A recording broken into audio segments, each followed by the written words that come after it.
aí, pessoal? Nessa aula, vamos falar sobre ciclos de potência a gás. Para os ciclos de potência a gás, podemos incluir as turbinas a gás e os motores de combustão interna, que podem ser por ignição por centelha ou ignição por compressão. Nessa aula, iremos começar falando de turbinas a gás, cujo modelo é dado pelo ciclo de padrão a ar Brayton. Então, como foi dito anteriormente, vamos falar sobre o ciclo de potência a gás, mais especificamente sobre o ciclo Brayton. Nesse ciclo de potência a gás, o fluido de trabalho permanece no estado gasoso para a produção de trabalho líquido. Nos ciclos de potência a gás, são utilizados um conjunto de hipóteses para simplificar a complexibilidade da análise termodinâmica.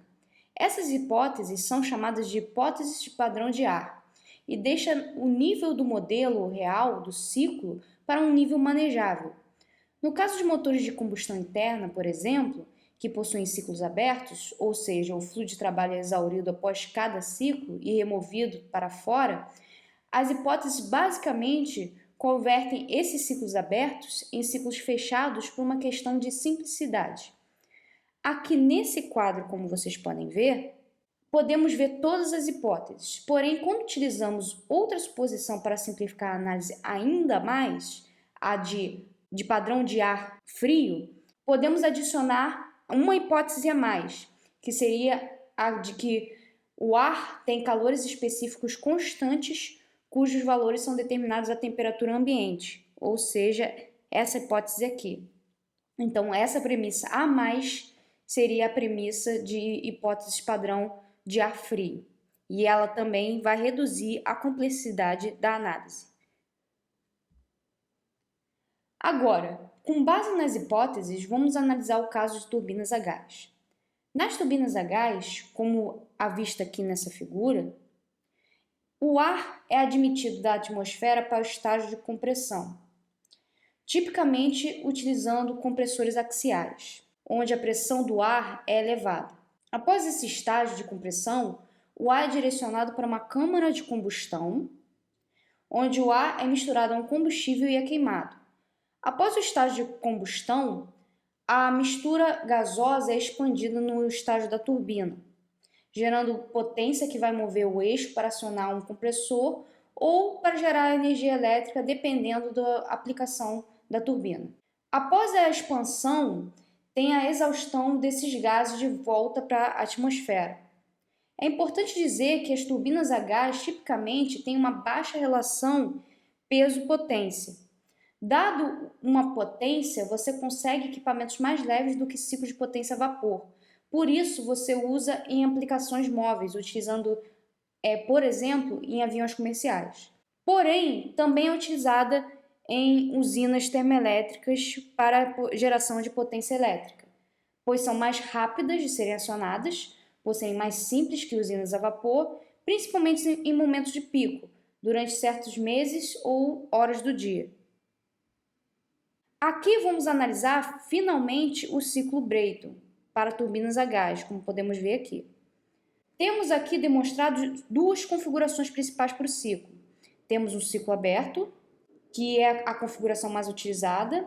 A razão para isso é a simplicidade, e para o caso de turbinas a gás, diferentemente de usinas a vapor, podemos utilizar essa configuração, pois o fluido de trabalho não muda de fase durante a circulação do fluido nos componentes do ciclo. Aqui, os gases são descarregados diretamente para a atmosfera. Já para o ciclo fechado, essa configuração é mais comum em reatores nucleares resfriados com outros gases. Em um ciclo Brayton fechado, o fluido de trabalho ele recircula no ciclo e o gás expelido na turbina é reintroduzido no compressor. Essa configuração também é utilizada quando adotamos as hipóteses padrão de ar frio, que considera o ciclo real aberto como um ciclo fechado hipotético. No caso, nós adotaremos o modelo de ar padrão ou ar padrão frio, calor específico constante.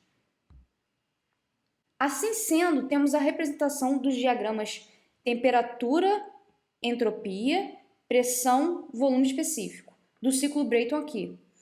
Esse aqui, demonstrado, seria o ciclo Brayton ideal, onde não consideramos processos de admissão e exaustão. Ao invés disso, combustão é substituída por aquecimento proveniente de uma fonte externa e descompressão final é substituída por um resfriamento rápido.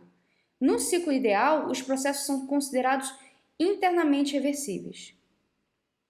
Com base nessas simplificações e nas hipóteses padrão de ar frio, temos, primeiramente, compressão isentrópica em compressão, adição de calor à pressão constante, expansão isentrópica reversível na turbina e rejeição de calor à pressão constante. Na turbina a gás, na prática, nós temos uma limitação de temperatura na entrada da turbina, em razão da resiliência dos materiais. Tem uma temperatura máxima típica de 1700 Kelvin. Esse valor é bem maior que nas turbinas a vapor. Uma das explicações é que nas turbinas a gás existem menos estágios de expansão do que nas turbinas a vapor. Outro parâmetro importante é a vida útil das hélices das turbinas. No caso de turbinas a vapor, as hélices são feitas para suportar tanto altas pressões quanto altas temperaturas. Já para turbinas a gás, as hélices são feitas de tal forma para direcionar melhor a passagem de ar entre elas. Vamos então fazer a análise do balanço energético para cada componente do ciclo de Brayton ideal, considerando as hipóteses padrão de ar frio. Comecemos então pelo compressor, considerando, é claro, adiabático. Então, utilizando o balanço de energia, considerando adiabático igual a zero, utilizando o referencial de compressão, temos então entrada, saída. Pela conservação de massa, como temos uma entrada e uma saída, o escoamento é unidimensional, então podemos considerar que o trabalho de compressão é igual às diferenças de entalpia. E nesse caso, como estamos lidando com fluxo de trabalho gás ideal, podemos usar a relação ΔH é igual a Cp ΔT, com base também Cp sendo constante. Como estamos considerando no compressor sendo adiabático e reversível, indiretamente estamos dizendo que é isentrópico. Sendo assim, podemos usar a relação PVK constante. Usando também a relação de gás ideal, a equação de estado de gás ideal, lembremos que P1V1K é igual a P2V2K. Se quisermos colocar a relação entre pressão e temperatura em vez de pressão e volumes, teremos T2 é igual a T1, P2, P1, K menos 1 sobre K. Essa relação de pressões podemos dar o nome de razão de pressões.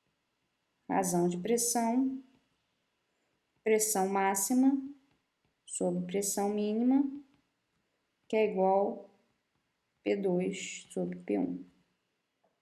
Depois, iremos para o trocador de calor, que está recebendo calor, lembrando que esse componente está substituindo o processo de combustão na turbina a gás.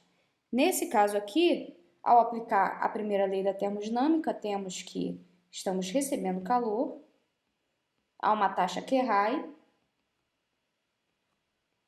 a entrada menos saída aqui. Aqui podemos utilizar a relação que o calor que está entrando é dependendo das entalpias de entrada e de saída. Lembrando que isso aqui a gente consegue utilizar a relação Cp ΔT, com base de Cp sendo constante com as hipóteses padrão de ar frio. Agora iremos analisar o balanço de energia na turbina, considerando o gás ideal e desconsiderando a priori qualquer perda de calor.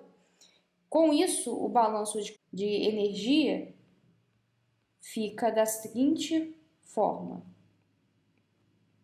entrada menos saída. Temos que o trabalho específico na turbina é igual à diferença das entalpias, sendo que é de entrada menos saída.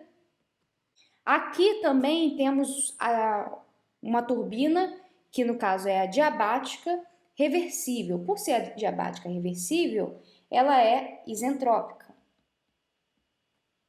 Aqui podemos usar a relação PVK constante junto com a equação de gases ideais. Utilizando isso, conseguimos a mesma relação para temperatura e pressões que obtivemos anteriormente para 1 e 2 no compressor, para o processo 1 e 2 que seria no compressor. Sendo que a relação seria para a temperatura 4 em função da temperatura 3 e as pressões seriam P4, P3, K menos 1 sobre K. A pressão P4 não é a pressão máxima, a pressão 3 que é a pressão máxima nesse caso. Então, a razão de pressão, que é um parâmetro comumente usado para análise de eficiência no ciclo Brayton, nesse caso aqui, seria definido dessa forma aqui, que é a pressão máxima sobre a pressão mínima. Nesse caso, seria pressão em 3 sobre pressão em 4.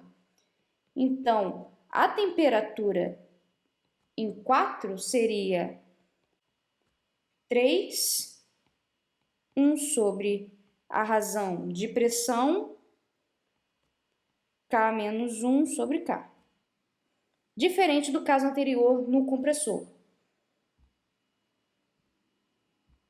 Por último, vamos considerar o trocador de calor que está rejeitando calor no ciclo Brayton a pressão constante. Lembrando aqui que esse processo está substituindo o processo de exaustão dos produtos de combustão.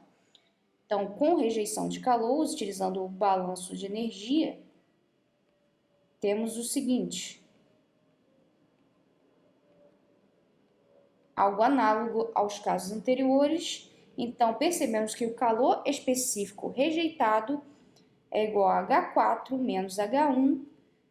Como é gás ideal, o calor específico é constante, T4, T1.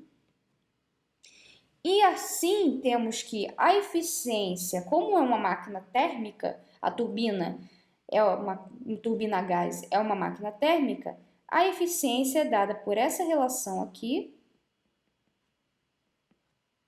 que é igual a 1 menos H4, H1 sobre H3 menos H2.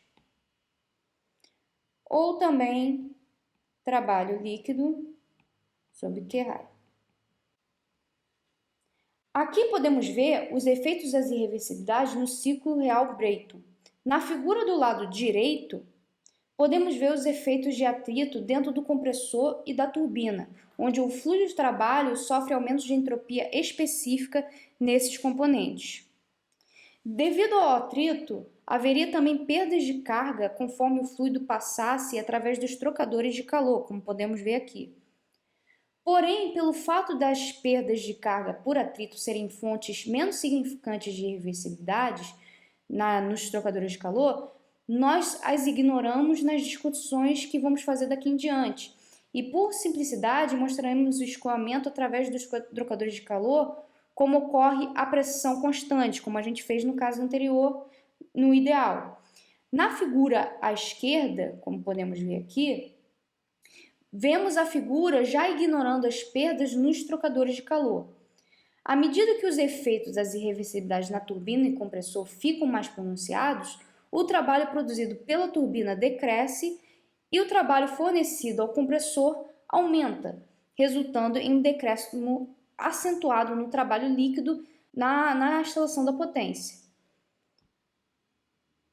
No caso, considerando as eficiências isentrópicas da turbina e do compressor do ciclo real Brayton, temos que lembrar que o compressor irá consumir mais trabalho real que se o processo fosse isentrópico, ou seja, se não tivéssemos nenhuma reversibilidade no processo. Então, no caso do compressor especificamente, temos já que a temperatura, se fosse isentrópica, a gente já conseguiu anteriormente que seria esse caso aqui.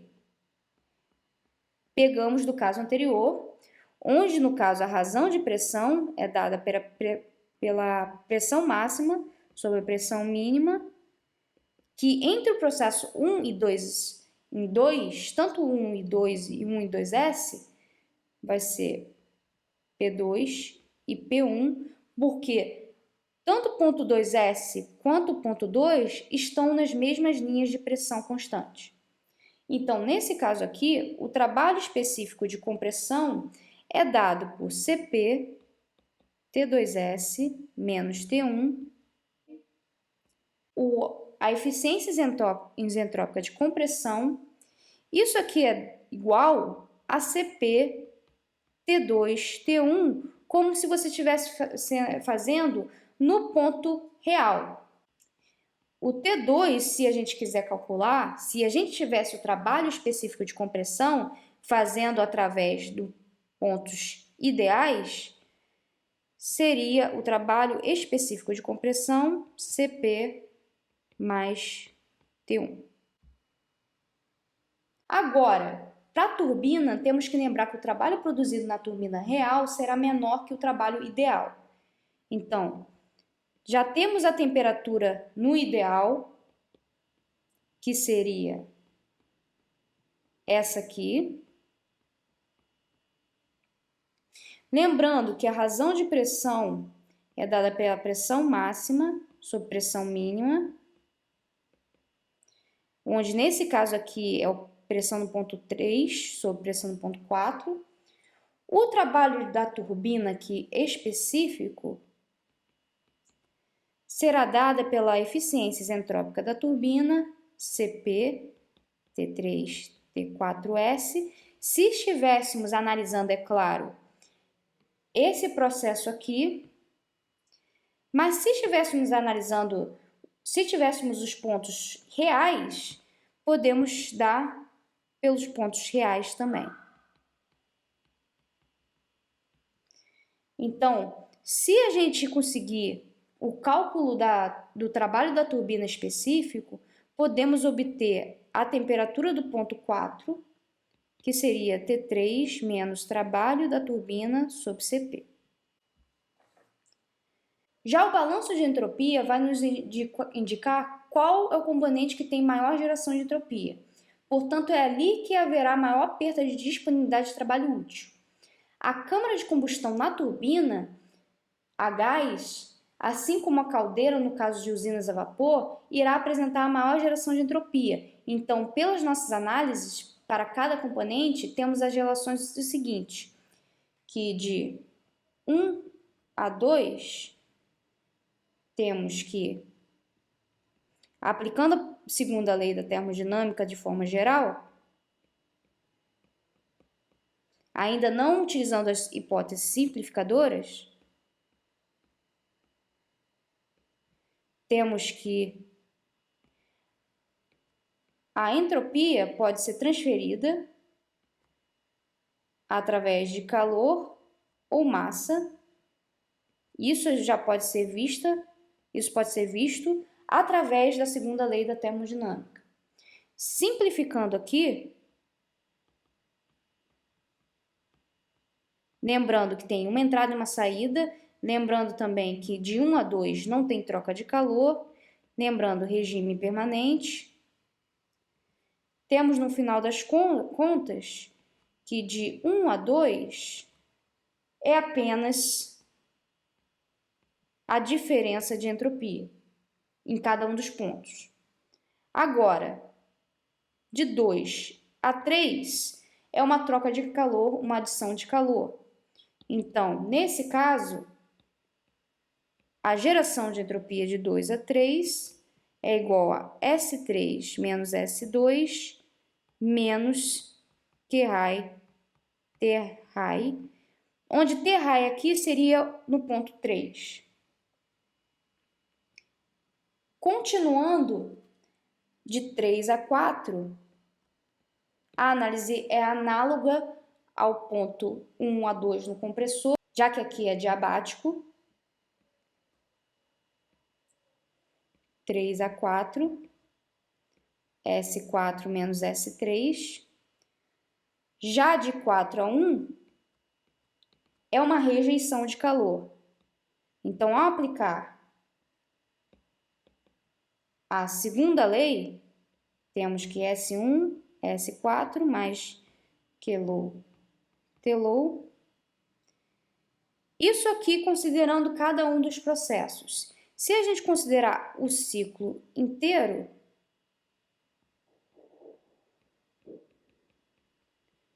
temos que podemos somar cada uma das parcelas e encontraremos isso, ou podemos analisar as fronteiras do ciclo e conseguiremos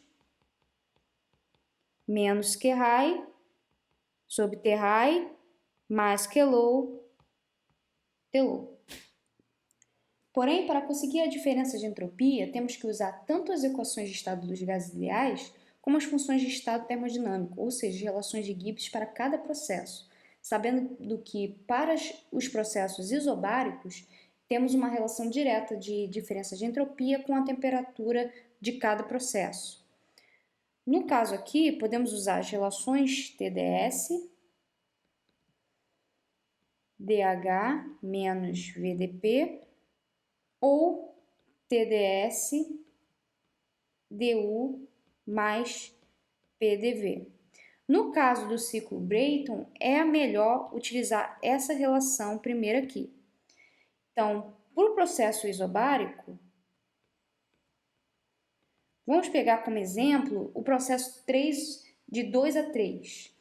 Então, teremos diretamente TdS é igual a dH Cp dt.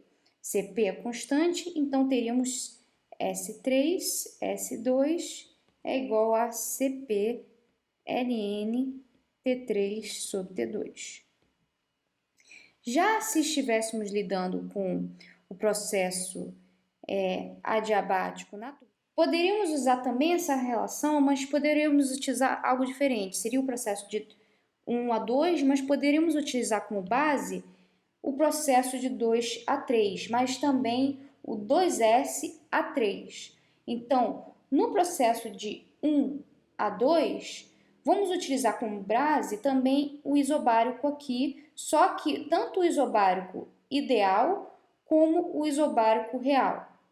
Então, de 2 a 1, de 1 a 2, temos S2 menos S1, que vai ser igual a Cp ln T3 T2 menos Cp ln T3 T2S.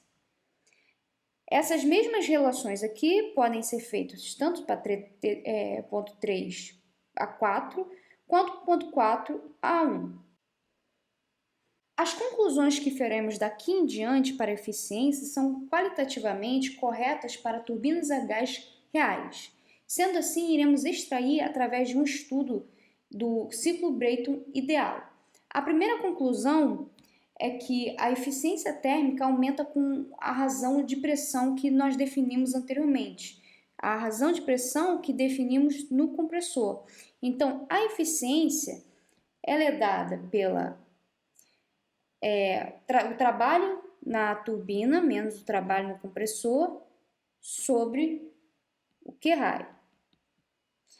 No caso, se a gente substituir essas relações, seria Cp T3 menos T4 menos Cp T2 menos T1 sobre Cp T3 menos T2.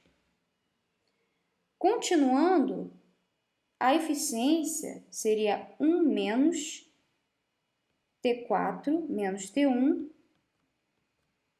sobre T3 menos T2. É claro, simplificando a equação anterior. Isso aqui é igual A1 menos T1 sobre T2, colocando em evidência tanto a temperatura 1 quanto a temperatura 2, teremos dentro dessa equação aqui, dentro dos parênteses, T4 sobre T1 menos 1, e aqui T3 sobre T2 menos 1. Como T4 sobre T1 é igual a T3 sobre T2, temos que a eficiência é igual a 1 menos T1 sobre T2. Se nós pegarmos as relações de temperatura com pressão, chegamos à conclusão que a eficiência no ciclo Brayton é igual a 1 menos 1 sobre pressão em 2 sobre pressão em 1, K menos 1 sobre K. Isso aqui vai ser igual a 1 menos 1 sobre razão de pressão, K menos 1 sobre K. Como podemos ver aqui, a eficiência fica em função da razão de pressão. Então, uma forma de você aumentar a eficiência é aumentar a razão de pressão. Para aplicações móveis, como por exemplo em aviões, não se recorre ao expediente de elevar ao máximo a razão de pressão no compressor, uma vez que o peso, no caso de aplicações móveis, é um limitante. Ao invés disso, se opera nessas turbinas em aviões num ponto ótimo para se maximizar a potência. As turbinas a gás também são utilizadas em ciclos combinados, que consistem em 2 ou mais ciclos arranjados de forma que um ciclo possa aproveitar calor rejeitado do outro, melhorando assim o desempenho do conjunto. Turbinas a gás, na maioria das vezes, têm uma eficiência em torno de 38%, como a gente pode ver nesse quadro aqui. Porém, quando combinados, essa eficiência aumenta em torno de 60%. Assim como nas turbinas, nas usinas a vapor, temos diferentes variações e equipamentos que podemos incluir no ciclo da turbina a gás. Aqui temos alguns exemplos de variações de turbinas a gás, como podemos ver aqui. Um deles é a turbina a gás regenerativa, como podemos ver, onde o ciclo aberto, a temperatura de saída da turbina a gás é normalmente bem acima do ambiente. Consequentemente, o gás quente de escape da turbina possui um potencial para uso que anteriormente seria perdido se o gás fosse descarregado diretamente nas vizinhanças. Uma maneira de utilizar esse potencial, é por intermédio de um trocador de calor chamado regenerador. É diferente no caso do ciclo fechado. Nesse caso aqui, a gente está usando um trocador de um regenerador. Esse regenerador ele permite que o ar deixe o compressor, seja pré-aquecido antes de entrar no combustor, reduzindo dessa forma a quantidade de combustível que deve ser queimado no combustor. Temos também outra variação, que seria a turbina com reaquecimento. Nesse caso aqui, a gente tem que lembrar que, por razões metalúrgicas, a temperatura dos produtos de combustão gasosos que entram na turbina deve ser limitada. Essa temperatura pode ser controlada fornecendo ar em quantidades acima necessária para o combustível no combustor. Então, como consequência, os gases que deixam o combustor contêm ar suficiente para suportar a combustão de combustível adicional. Então, outra variação que a gente tem, que aumenta a eficiência do ciclo, é através de um compressor com interresfriamento. O trabalho de compressão adiabático é maior que o isentrópico, correto? Como a gente viu em casos anteriores. Embora resfriar um gás à medida que ele é comprimido reduza o trabalho, uma taxa de transferência de calor grande o suficiente para efetuar a redução do trabalho é difícil de ser obtida na prática. Uma alternativa prática disso é separar as interações de calor e trabalho em processos distintos, permitindo a compressão que ocorra em estágios com trocadores de calor. Esses trocadores de calor são chamados de interresfriadores. eles resfriam o gás entre estágios. Então, isso aí é uma variação do ciclo. Outro ciclo que podemos comentar é o ciclo de propulsão a jato. Ele tem a forma ideal dele. Ele difere do ciclo Brayton simples ideal, uma vez que os gases não se expandem até a pressão ambiente no interior da turbina.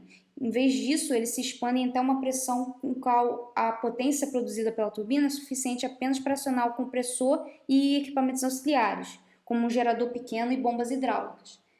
Aqui também existem pequenas modificações nesse caso aqui, pequenas modificações como, por exemplo, os motores turbojatos. E, é claro, por último, a gente já falou anteriormente, seriam os ciclos combinados que já falamos, que é o caso de turbinas a gás e turbinas a vapor. Então, pessoal, vamos terminar a aula por aqui. Essa aula focamos em ciclo Brayton, tanto ideal quanto real. Porém, como vocês podem ver, os ciclos de potência a gás são muito mais do que isso. Então, essa aula foi apenas uma introdução de ciclos de potência a gás com foco em ciclo Brayton, uma análise de turbinas a gás, considerando, é claro, as irreversibilidades no processo de combustão e de expansão. Sendo assim, agradeço novamente a atenção de todos e até a próxima aula.